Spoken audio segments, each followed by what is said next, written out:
It's really hard to watch toxic men continuously date younger and younger. Why do they do that? Only people that are preaching that women essentially expire after the age of 30. Women can lie to themselves they want, but the reality still won't change. If you're a single woman, this is why you should always be rotational dating, aka dating 2 to 3 men at a time. And the crazy thing is, I feel like women look better with age. Men in their 40s have hit the wall, okay? Men in their 40s attain success. They have the option to not settle down. Hi, I am Samuel. Hi, I am Mark. Welcome to Protective Perspective. Let's dive into today's video, the struggles of women hitting the wall at 35. I think the scary part, specifically with when you're a woman, is that you're kind of told by society in all these ways that as you get older, you lose your value. And that's because a ton of our value is placed on physical appearance, which of course, as society likes to tell us, declines as you're aging. But men get to be these salt and pepper zaddies, and they get to show all their wrinkles, and they get to look rough on magazine covers, and women just get more and more photoshopped. Man, this is crazy because it's so true. While men are out here facing the world head-on as they get older, what are these women doing? Clinging to filters and Photoshop like they're life rafts. Yep, holding on to that illusion of youth and perfection like their lives depend on it. It's like they can't handle reality anymore. Exactly, Mark. These digital enhancements, they're nothing but a mask. A mask for all that insecurity about aging, fading beauty, and self-worth. They're basically stuck in a time warp, trying to hold on to a version of themselves that doesn't even exist anymore. It's like putting a Band-Aid on a sinking ship. Okay, y'all. True story. Single in San Antonio. I'm at Lowe's. I'm about to walk in and get a replacement for my guest bathroom toilet. Who's going to come rescue me? I want to be rescued. I've spent the first 40 years of my life refusing to be rescued. I'm over it. Come rescue me. Come save me. I'm officially a damsel in distress. I need my yard mowed. I need my toilet fixed. And I need some other things done around my house. Help? I don't want to do it anymore. I'm tired. I'm tired. So if you are a single man who can pass a background check, you have a pulse, you're employed, and you don't live with your mama, come help me, okay? I need your help.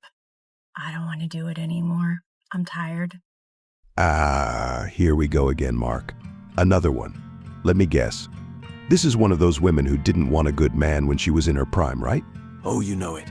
She had a full VIP pass to the I don't need a man club in her 20s and 30s. Now 40 hits and suddenly she's sending out distress signals like, help, it's too hard out here alone. I need someone to pick up my load. Yeah, no thanks, lady. You had your fun, but now you want a man to handle your baggage. Why would any dude in his right mind want to sign up for that? Exactly. For 40 years she's been all Miss Independent pushing guys away, and now she's practically begging like, please, somebody rescue me. You're in your early 20s, listen to this. We need to have a little chit chat. Hi, 27-year-old older sister here.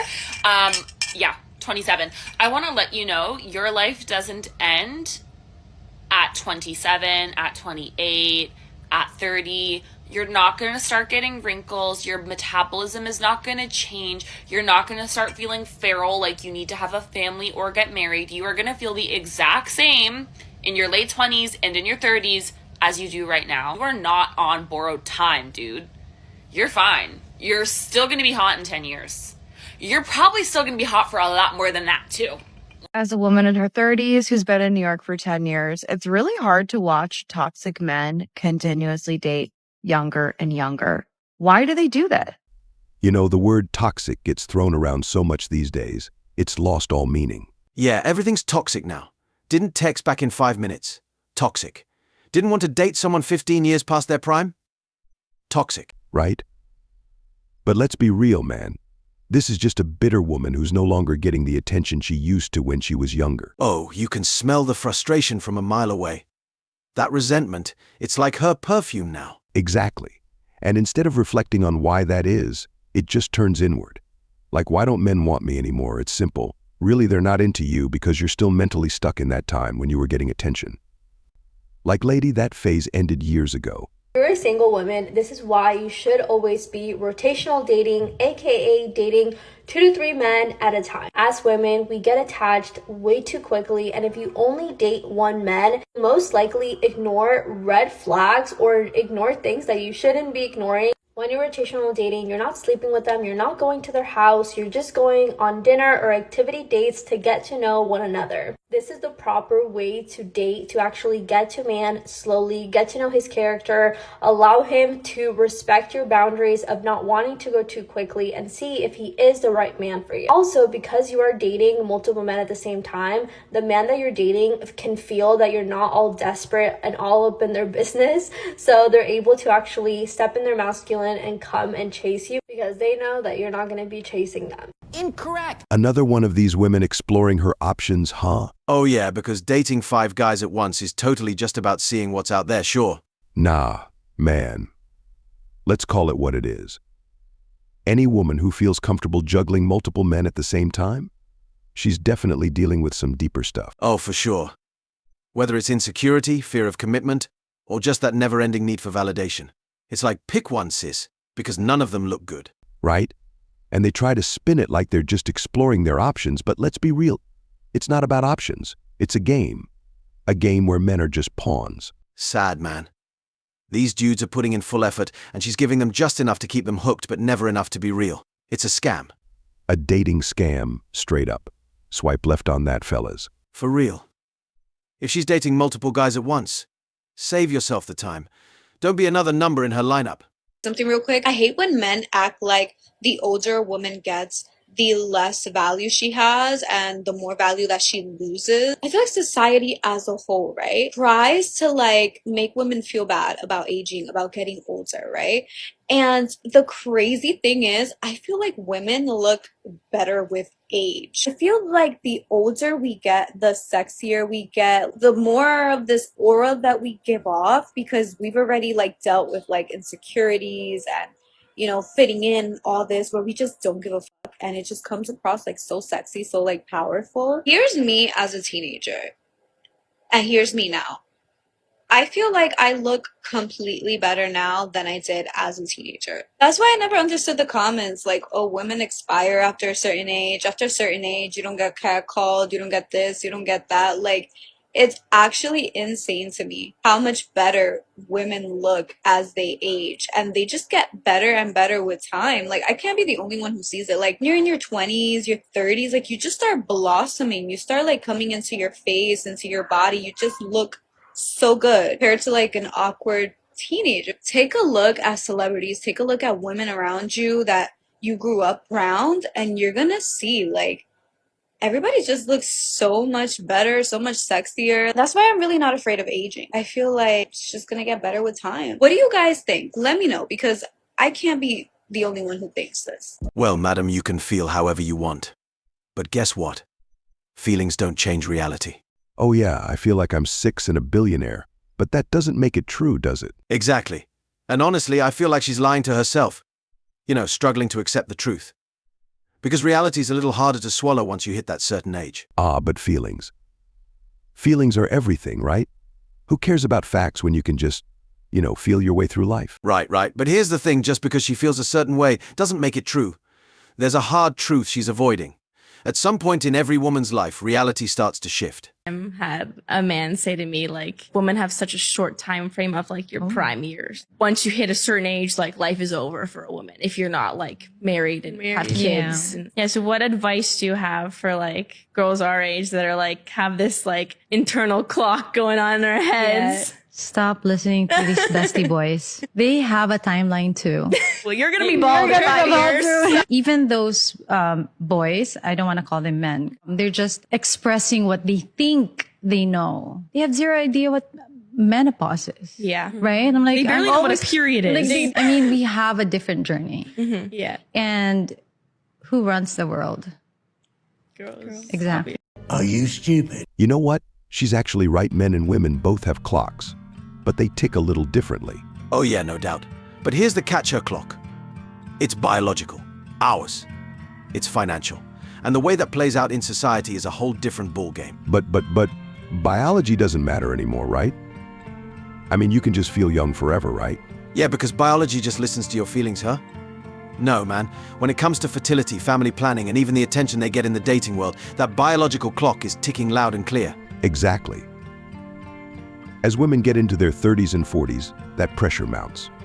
Options start narrowing down, and it's not just about looks, it's about timing. Biology isn't playing around. Right, it's like a countdown. And when that clock hits 0, well, reality kicks in. Certain life choices just get harder, no matter how much they want to downplay it. I'll focus on my career first. The rest can wait, yeah, sure, but biology doesn't wait. It's ticking whether you like it or not. Out of curiosity, what do you expect is going to happen when you marry a 22-year-old supermodel and 8 years later, she's 30? What, are you gonna cheat on her, divorce her for someone else younger? Are you gonna upgrade? There really is no justification for this type of mindset. And men will say, oh, it's because women can't have children after they're 30. That's also untrue. My mother had 4 children when she was 30, 31, 33, and 36, with no fertility drugs. Women do not expire like a carton of milk at 30. It's a strange thing being a woman in this society, having recently rounded the bend of 40, because with every passing year, I get funnier, I get kinder, I get wiser, I get better at loving, I become a better person. But every year, society values me less and less. And it's a strange kind of pain, loving myself more every year and watching who I'm growing into while society goes through that process in reverse. So if you ask me, would I go back to, 25 or 30 for that additional societal capital? No. I enjoy this age more, even with society's bullshit. But will I judge women who do whatever it takes to stave off the external effects of aging? No, because it's a weird thing to be getting better and better internally and to love yourself more and more internally, and not have that process reflected externally. You will hit a wall. It's not that society suddenly values women less as they age. It's more about the dating market. Their value shifts when it comes to romantic or long-term partners. Exactly. I mean, let's face it, most men are naturally drawn to youth. It's like moths to a flame, right? Younger women just tend to attract way more attention. Right? It's just the nature of the game. Older women might have a lot to offer, but when it comes to dating, many men are looking for that youthful spark. Oh, but who needs youth when you can have life experience, right? Experience doesn't really bring the same energy to the table, does it? I slept with 122 college boys. How many days? Just over 2 weeks. 2 weeks, okay. Yeah. Did you just approach them in the street? I'd already gone on social media, done TikTok, Instagram posts, say, hey, I'm coming to the Grand Oasis, which is like a main hotel a lot of the spring breakers go to. Like, basically, come and find me and let's make a video. So, like, when I got there, everyone already sort of knew who I was to come and say hi. What was the most in one day? 22. 22 in one day? Yeah. I saw a video where a woman was saying that when women buy homes, their value decreases. Like, men don't see as much value in a woman when she's a homeowner. Wow, the nerve of these men. I was just like, that is so fucking backwards and really ridiculous. There's so many things that we want to accomplish, that we have to accomplish. And I mean, if we're not partnered yet, or we don't have anyone who's ready to accomplish those things with us, we're supposed to just sit back and not have them because of the male gaze. I feel like Black women, we're constantly reinventing ourselves, constantly working towards more, constantly trying to get to what it is that we deserve, that we feel like we desire and want. And boy, fuck you. It's hilarious how some women think men are turned off by a woman owning a home or being financially stable. Like, really? Right? I've never heard a guy say, oh no, she has her own house. How could she? That's just not how men think. Exactly. Owning a home shows responsibility and independence, and those are qualities most men actually admire. But apparently it's all about the imaginary threats. Oh, she's successful. She must be intimidating. It's a narrative women create in their heads. Totally. The real issues for men aren't about finances or property. It's about how she treats him. It's about her attitude and whether she embraces her femininity. Because nothing says relationship material like an attitude that screams, I don't need you, that's such a turn on, right? Exactly. Men want a partner who brings balance, not someone who acts like they're competing. It's all about connection, not competition. Listen to this. Right? The game is different for men. Because if a guy is progressing in himself, in his life, in his career, in his steps, right? him getting older, right? He has the option to choose the girl that he was just going to fool around with, or to choose the more, if he's looking for like a family traditional sense. To put it simply, He also has that option now put it too. simply, men increase in value over time whilst women decrease in value. Whoa. No, that's fair. No, that's Yeah. He cold. As an extremely independent woman that loves to make her own money, I still think men should pay on the first date, and this is why. This is just my opinion, and you do not have to agree with it. And I'm not talking about long term, because I think long term it is necessary for both parties to participate in order to create a healthy, long lasting relationship, which is what me and my boyfriend do. But for me, if I'm going on a date with you, I'm getting an idea of who you are as a person to potentially see you as long-term potential or a long-term partner. And as a female, no matter how independent or like boss lady you are, you want this feeling of protection and security. It is this instinctual thing within our heart and being. So when someone wants me to pay for it or split it on that first date, it immediately gives me this sense that I can't let my walls all the way down. And that might not resonate with someone, but as someone that constantly has to operate a lot from my masculine energy, I want to be with someone that can allow my feminine energy to come out, which I also take responsibility that I have to be the one to also allow myself to do that. But there are certain environments which will make that easier, that being one of them. And just on top of that, I think kind of a rule of thumb is like, you asked her. I think it's fair to say, like, if she asked you, it might be a little bit different. And of course, every situation is different, but I guess that's kind of how I feel, just like baseline. Look, as an extremely independent man, I say we should throw those outdated expectations right out the window. Absolutely. We're living in a time when women are juggling multiple partners like it's some kind of Olympic sport. You could just be another name on that roster. Right? And let's not forget, a first date is just two people trying to figure each other out. If it doesn't lead anywhere, does he get a refund on his time and money? Exactly. If there's no connection, why should he pay for the privilege of being ghosted? It's ridiculous. Seriously, women act like they should just sit back and let men prove themselves by footing the bill. That burden is just outdated in today's dating world. And let's be real. Women seem to fixate on the paying aspect way too much instead of actually getting to know the person. What a shame. Right? It's almost like they think the price of dinner equals a commitment. Newsflash, it doesn't. And trust. That's built over time, not based on who picks up the check on date one. Come on. Exactly. Your walls should come down with someone you genuinely trust, not with a guy you might never see again. Yeah, like that's a solid foundation for a relationship. I trust you because you paid for my salad.